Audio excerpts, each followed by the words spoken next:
Welcome back to Coffee with Kelsey and welcome to the Summer Intensive series.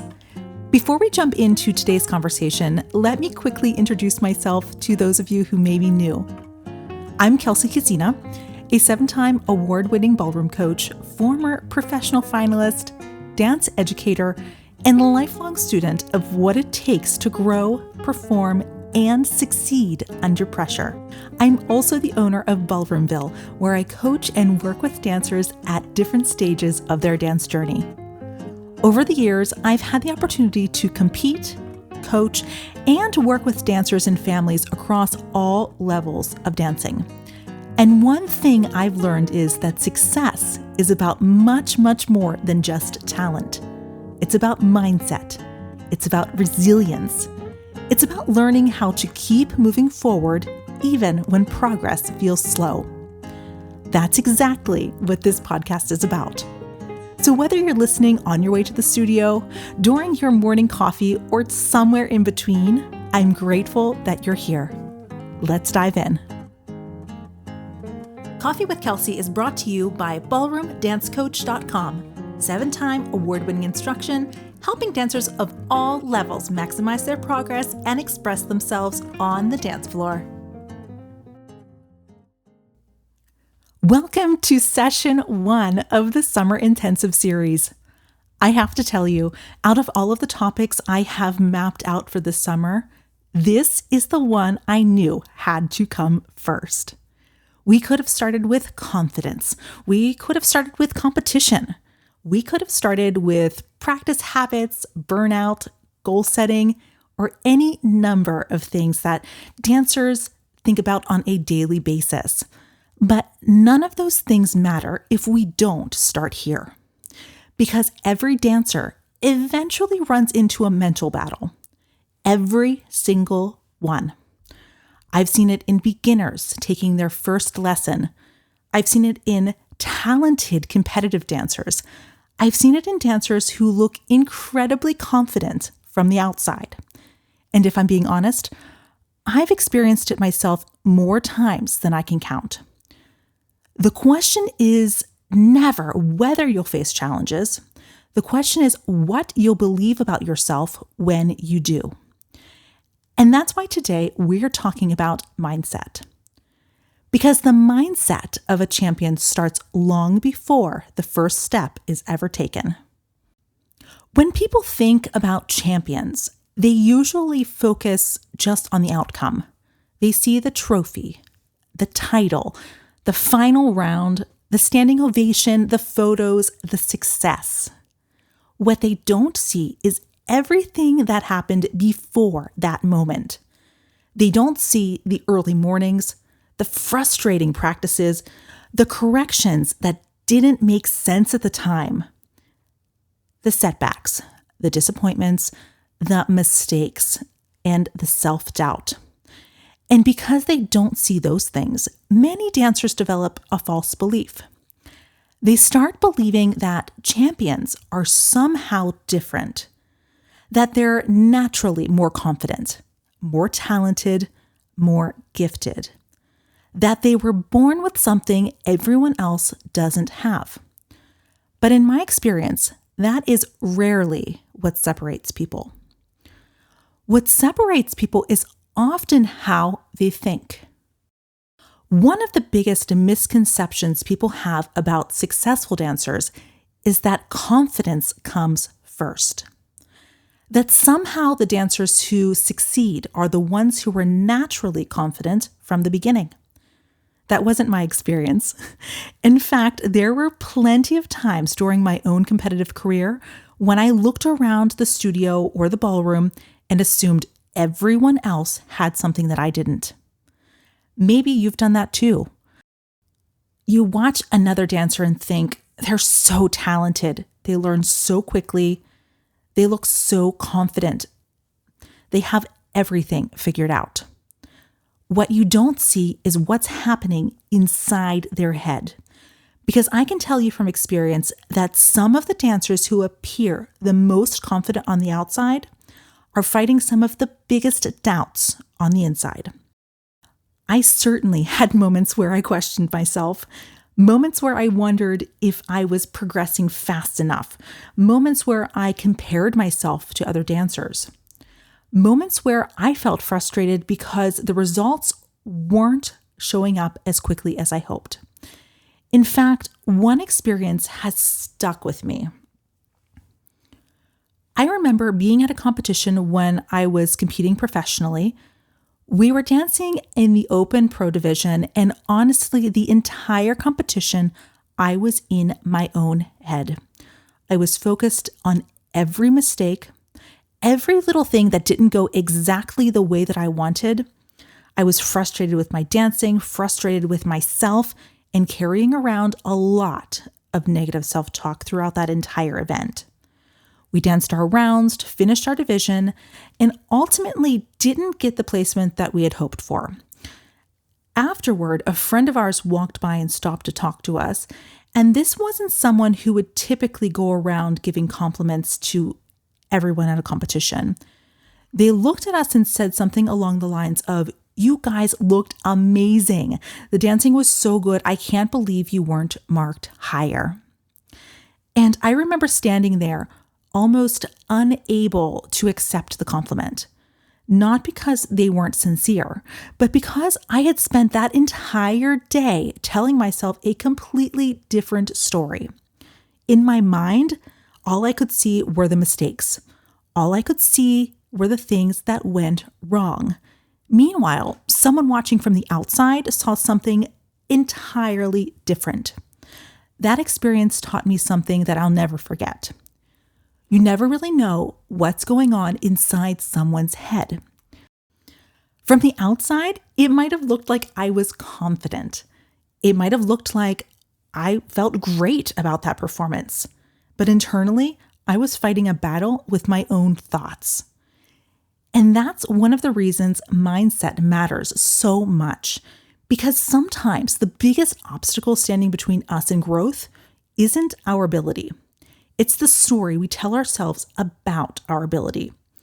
And those moments taught me something very important. Mindset isn't something that you're born with. It's something that you build, just like technique, just like strength, and just like skill. Most people assume that the first step towards success is something physical. Signing up for the lesson, walking into the studio, learning choreography, practicing more often, competing for the first time. And of course, those do have their place, but the real first step happens before any of that. The real first step is a decision to believe that growth is possible, a decision to stay in the process even when progress feels slow, a decision to keep showing up when things get uncomfortable. A decision to remain a student, to stay curious, to keep learning. That decision is mindset. And without it, even the most talented dancer will eventually struggle. One of the biggest differences I see in dancers is how they interpret challenges. A dancer with a fixed mindset will say, "I'm just not good at this." They're naturally talented. "I'll never catch up." This proves I don't have what it takes. A dancer with a growth mindset and that same challenge says this: "I haven't figured this out yet. What can I learn from this? What skill do I need to develop? What would improvement look like here?" The challenge hasn't changed. The circumstance hasn't changed. Only the interpretation has changed. Because one mindset creates excuses, the other creates opportunity. Dance is one of the most challenging environments for athletes. Progress can feel painfully slow at times. You're constantly being corrected, constantly refining details, constantly being asked to improve. And if you don't have the right mindset, those corrections, they can begin to feel personal. You start hearing, "I'm not good enough," instead of, I'm learning. You start hearing, I failed, instead of, I received feedback. You start hearing, I'm behind, instead of, I'm developing. And those small shifts in language become very big shifts in confidence. Champions understand something that many people don't. Improvement is often invisible before it becomes visible. I remember periods in my own training where I felt completely stuck. I'd spend lesson after lesson working on the same concept, the same technique, the same correction, and honestly, there were times when I felt like nothing was changing. Maybe you felt that too. I'm sure we've all been there. Like you're working incredibly hard and somehow getting absolutely nowhere. It's one of the most frustrating feelings ever. But looking back, I've realized something. Some of the biggest breakthroughs in my career came immediately after periods where I felt stuck. Not because I suddenly became better overnight, but because all of that work had been building underneath the surface. The breakthrough was visible. The growth happened long before anyone could see it. And now as a coach, I see that same exact pattern. Many dancers quit right before things start to click. Not because they aren't capable, but because they mistake slow progress for no progress. And those two things are very, very different. Parents, I want to talk directly to you for a moment. One of the greatest gifts you can give to your child is helping them focus on growth rather than outcomes. It's so easy after a competition to ask, how did you place? Did you win? What was the result? But sometimes the better questions are, what did you learn today? What challenged you? What are you proud of? What improved? Because when children learn the value of growth instead of just outcomes, they become more resilient. And resilience will carry them much, much farther than any single competition result ever could. As we begin this summer intensive series, I want to leave you with a challenge. This week, I want you to pay attention to the voice in your head. Not your coach's voice, not your partner's voice, not your parent's voice, not your competitor's voice. Your voice. The one that shows up after mistakes. The one that shows up when progress feels slow. The one that shows up when something feels difficult. Because that voice is shaping your experience more than you realize. And if you catch yourself saying something like, I'm not good enough, I'm behind, I'll never get this. Pause. Ask yourself, would I say this to a teammate? Would I say this to a friend? Would I say this to someone that I care about? If the answer is no, then do not say it to yourself. Instead of saying, I can't do this, try adding one small word. Yet. I can't do this yet. I don't understand this yet. I'm not where I want to be yet. Because that one word leaves room for growth. And growth is what this entire series is about. The mindset of a champion doesn't begin when everything is working. It begins when things are difficult. It begins when progress feels slow. It begins when you make a mistake and choose to learn from it instead of quit. It begins when you stop measuring your worth by today's result and start focusing on tomorrow's growth. Because long before the trophy, long before the title, long before that final round, there is a decision. A decision to embrace the process, a decision to keep showing up, a decision to believe that growth is possible. And that decision is where champions are built. If today's episode resonated with you, make sure that you're subscribed to Coffee with Kelsey.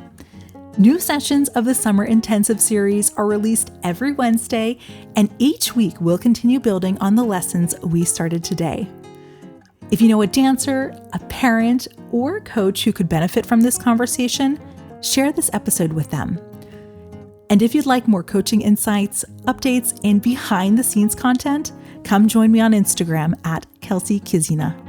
That's spelled KelseyKizina. You'll also find the link in the show notes. Thank you so much for spending part of your day with me. I'm so excited to spend this summer with you. And until next time, keep learning, keep growing, and keep showing up for the process. I'll see you next Wednesday for session 2.